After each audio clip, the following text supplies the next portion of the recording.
Hey there, before we dive in, just a quick message. If you want to keep up with stories like this, make sure to follow S News. You can support us by subscribing, liking and leaving a comment. It really helps us bring you more of these important updates. So, thanks for being here. Sources within Ukraine's Security Service, or SBU, told the BBC that they were behind a bomb attack in Moscow that killed a high-ranking Russian general. Reports say Mikhailo Hudov, the deputy head of the Russian Navy, was killed in a Ukrainian airstrike. Russian media later reported that another senior general, known as Yaroslav, was assassinated in a car bombing. Ukrainian spies are now targeting Russian operatives in a campaign that's sending shockwaves through Moscow. Ukraine doesn't seem to be waiting around for justice anymore. They're going after one target at a time. This isn't a regular war story, it's a deep dive into some of the boldest revenge missions Ukraine has carried out. These are real operations meant to honor assassinated commanders, fallen soldiers and civilians killed in attacks. From secret killings in city streets to sabotage missions inside Russia, we're seeing calculated, daring and shockingly effective plans by Kiev's top agents that are terrifying Putin's elite forces. To understand how Ukraine got so good at turning the tables, we need to look at the pain that shaped their approach. These aren't just headlines, they're missions fueled by grief, memory and a thirst for justice. Let's start with the loss of Colonel Ivan Voronych, a major figure in Ukraine's SBU. He had been in the game for years, known for leading secret missions, including operations against pro-Russian leaders in Donbass back in 2015. On July 10th of this year, he was walking through central Kiev. A masked man approached, pulled out a gun and shot him several times. Voronych died in a parking lot near his apartment, and the shooter escaped before anyone could react. Surveillance cameras captured the entire incident in broad daylight, a bold move that shook the city. For Ukraine, this wasn't just the loss of a skilled officer. It felt like Russia was mocking them, trying to crush morale in the capital. Many residents were left shaken. If Voronych wasn't safe, no one was. To many, he was a hero. The SBU moved fast. We teamed up with police, studied security footage, checked phone records, and followed up on tips from locals. Within 2 days, we had 2 suspects, a man and a woman tied to Russia's FSB, their spy agency. They had slipped into Ukraine, planned the hit, and thought they could get away. But we were faster. On July 13th, just 3 days later, the suspects were tracked down to a hideout near Kyiv.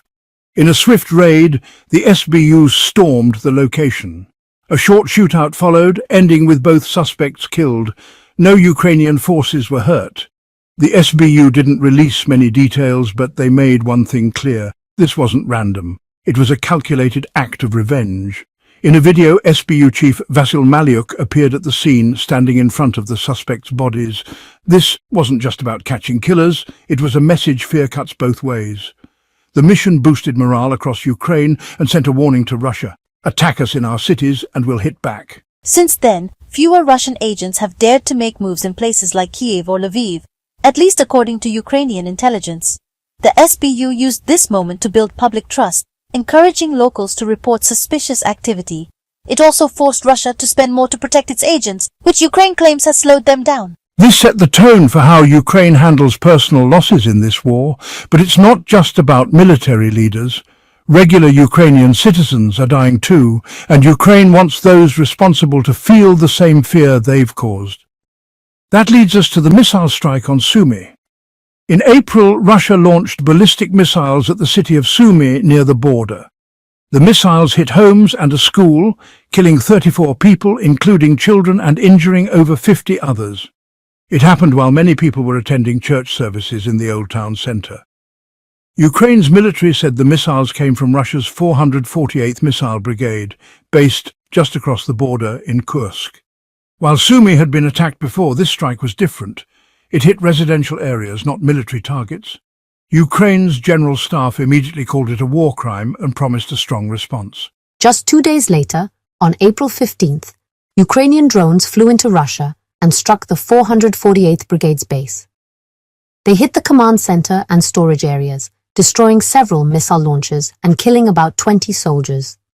Ukrainian spies had pinpointed the unit responsible, so the strike was accurate.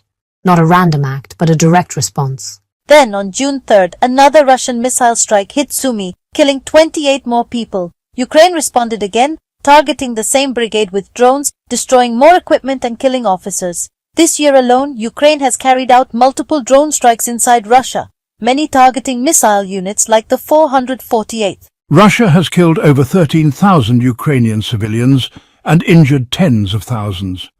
Ukraine has made it a point to respond to every act of violence. Strikes like the one on the 448th Brigade send a message: you will pay for every innocent life. These counterattacks have become part of Ukraine's defense, stopping future strikes by targeting their source. These actions don't erase the grief, but they give people something to hold on to, a sense that their military can make the enemy bleed for every life lost. Sumy has become a symbol. Now every attack on civilians gets a name, a target and a payback. What's remarkable is how far Ukraine's reach has extended. Even people... Take Igor Kirillov, for example. He was the general in charge of Russia's nuclear, biological and chemical defense forces. Since 2017, he had frequently appeared on Russian TV, accusing Ukraine of using banned weapons and, hyping up threats. On December 17, 2024, Kirillov was walking out of his Moscow apartment, heading to his electric scooter. A bomb hidden inside it exploded, killing him and his assistant instantly. The blast shattered windows and damaged nearby cars. Russia blamed Ukraine immediately. Days later, a Ukrainian security source confirmed it was their operation. This well-planned hit shocked Moscow. It happened deep inside the capital, nowhere near a battlefield. No one expected Ukraine to strike so close to home. Kirillov and his team had been handling dangerous weapons, and his loss threw Russia's plans into disarray. It took weeks to appoint a replacement. Ukraine did this because Russia was linked to over 50 chemical attacks the year before. Ukrainian troops had fallen sick from toxic substances, and at least 10 had died. The UN was looking into it, but Ukraine chose its own path for justice. The bomb was small but smart, designed to go off only when Kirillov got close. Ukrainian spies had monitored him for months, learning his habits to make sure the operation succeeded. This wasn't luck. It was surgical precision. After the strike, Russia increased security around senior officials, but the fear didn't go away. More than 20 top Russian officers have been killed in similar attacks, weakening Moscow's command structure. For Ukraine, the hit on Kirillov proved they could strike anywhere, even in Moscow's crowded streets. And their targets weren't just generals. Ukraine also began going after the brains behind Russia's weapons. That brings us to Mikhail Shatsky, a key figure in Russia's missile program. He was deputy chief designer at a company making cruise missiles and drones used against Ukraine. His work helped produce the Caliber and cruise missiles like the Kh-59, Kh-69, Kh-101 and Kh-32, all of which had killed hundreds of Ukrainians in attacks on cities. Because of this, Shatsky ended up on Ukraine's revenge list. On December 12th, just days before the Kirillov strike, Ukraine found him. He was walking through a park near Moscow when a shooter appeared out of nowhere and fired multiple shots. Shatsky was killed instantly. Ukrainian intelligence claimed credit, saying it was about crippling Russia's war machine.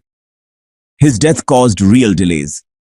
He'd been working on missiles that could evade air defenses, and after he was gone, production slowed significantly. Ukraine had targeted other scientists before, but Shatsky was a big loss for Russia. After his assassination, Russia started hiding key personnel in bunkers or remote bases. Some engineers even quit, afraid they might be next. But this wasn't about just one person. It was about breaking the chain that kept Russia's attacks going. Ukraine showed they could hit not only the weapons, but the minds behind them. And even those hiding deep underground aren't safe.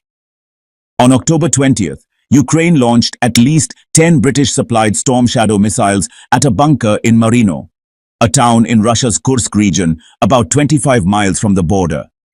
Inside were several high-ranking officers, including Lieutenant General Valery Salshchuk, commander of Russia's 41st Combined Arms Army. Salshchuk was reportedly responsible for missile attacks that killed Ukrainian civilians. The missiles managed to break through the bunker's heavy defenses, causing parts of it to collapse and killing Salshchuk along with 18 other officers. Another 33 were injured. Ukrainian intelligence had advanced knowledge of the meeting and timed the strike precisely. The hit disrupted Russia's operations in the area and delayed their movements for weeks. By eliminating key commanders, Ukrainian forces left their Russian counterparts disorganized, slowing Russia's advance toward Kursk and giving Ukraine room to regain ground. The strike boosted morale in the Ukrainian military, showing they could take out high-level targets. It also encouraged Western allies to send more weapons after seeing how effective Ukraine's efforts were. By this point, Ukraine wasn't just retaliating. The war was reshaping the map, and doing it with a level of force and reach that honestly few expected. So as these attacks hit Russia's military machine, Ukraine, turned its attention to another list. People who once belonged to Ukraine but had turned against it. At the top of that list was Ilya Kiva, a former member of Ukraine's parliament. After Russia's full-scale invasion in 2022, he switched sides and from inside Russia began appearing on TV, calling for Ukrainians to be killed and openly supporting the invasion. On December 6, 2023, he was shot dead outside his home near Moscow in broad daylight. The gunman approached, fired multiple shots, and disappeared. Ukrainian intelligence claimed responsibility and even released details proving their involvement. The message was clear: betray your people and you'll pay. At the time, over 100 Ukrainian officials had defected to Russia or were working with them in occupied territories. After Kiva's death, that number dropped quickly. Polls in Ukraine showed that 85% of the public supported this kind of justice. It gave hope to Ukrainians still living under Russian occupation and sent a warning that collaborators weren't safe. Kiva had been loud, mocking Ukraine on air. His death silenced some of that noise. Ukrainian agents had tracked him for a year, waiting for the perfect moment. The strike was clean. No one else was hurt. Russia tried to keep it quiet, but the news spread fast. Other defectors became afraid, and many stepped back from public roles. According to Ukraine, collaboration in occupied areas has dropped significantly. Even those who thought time or distance would protect them learned otherwise. Take Myko Filipenko, for example, an official in Luhansk accused of torturing Ukrainian prisoners since 2014. He was linked to over 200 abuse cases and at least 5 deaths. On November 8, 2023, a car bomb blew up his vehicle while he was driving alone. Ukraine claimed responsibility, calling it justice. The hit rattled other collaborators, leading to several resignations. While it's hard to measure the exact impact, the assassination clearly helped Ukraine's war effort and reinforced its message that cooperation with the enemy has consequences. Even those who had retired weren't safe. Stanislav Zhitsky, a former submarine commander, had launched missiles at Ukrainian cities, including a strike on Vinnytsia in 2014 that killed 27 people. In total, his actions were responsible for more than 50 civilian deaths. He had moved to Krasnodar and taken up jogging in public parks.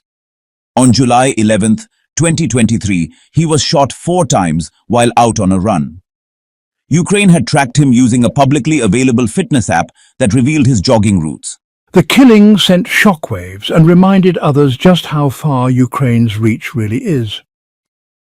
Afterward, Russian officers deleted their apps and went into digital hiding. Ukraine's revenge strategy has also targeted symbols of war. One major example is the Kerch Bridge, built after Russia annexed Crimea in 2014. More than just a road, it's seen as a symbol of Putin's grip on the region. But Ukraine turned it into a symbol of resistance with 3 separate attacks. First with a truck bomb, then with a naval drone strike, and finally with underwater explosions. The bridge suffered repeated damage, reducing its capacity by nearly half, and forcing Russia to spend hundreds of millions on repairs. Every strike disrupted supply lines to occupied Crimea and proved to Moscow that not even its most fortified structures are safe. Ukraine's revenge goes beyond people. It targets symbols that hold empires together. So how did Ukraine develop such sharp spy tactics?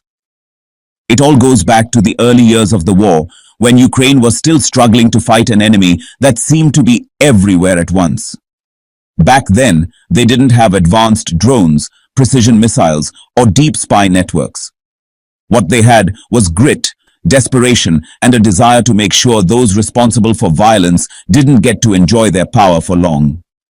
These dark, deadly skills didn't appear overnight. They were forged in chaos. Take Arsen Pavlov, better known by his call sign Motorola. In 2014, he was one of the most feared separatist leaders. He was notorious for killing Ukrainian prisoners and bragging about it on camera. For 2 years, he moved around Donetsk with armed guards, armored cars, and safe houses. But on October 16, 2016, he stepped into the elevator of his apartment building, and a bomb planted inside the steel walls exploded, killing him instantly. Whoever planted it had studied his routine and struck when he least expected it. A few months later, another separatist leader named Mikhail Tolstik, also known as Givi, was taken out. He had made a name for himself by launching brutal attacks on Ukrainian positions. On February 8, 2017, a rocket blasted through the window of his office while he was inside, leaving nothing but rubble. Like Motorola, he thought he was untouchable. He wasn't. Then came Alexander Zakharchenko, head of the self-declared Donetsk People's Republic. He liked to present himself as a statesman, shaking hands with Moscow officials while overseeing a regime accused of kidnapping and torture. On August 31, 2018, he entered a cafe in central Donetsk. A bomb went off while he was seated, killing him and injuring several aides. These weren't just attacks. They were messages to anyone who thought power could shield them. Between 2014 and 2018, over a dozen major separatist figures were eliminated, some with bombs, others by snipers, and some in mysterious explosions that seemed to come from nowhere. These operations weren't always flawless. They were dangerous, improvised, and often carried out deep behind enemy lines. But each one taught Ukraine critical lessons: how to gather intel, when to strike, and how to keep their enemies living in fear. Those lessons became the foundation of what we're seeing now. The difference today is that Ukraine has transformed that early playbook into a system, one powered by better tech, smarter planning, and longer reach. So what does all this show? Ukraine's strikes are constantly reshaping the war. Russia is losing commanders, its missile power is shrinking, and fear is spreading within its ranks. Every Ukrainian counterattack isn't just revenge, it's a promise that Russia will pay for every lost life. And the message couldn't be clearer. Finally, thank you for listening, everyone. If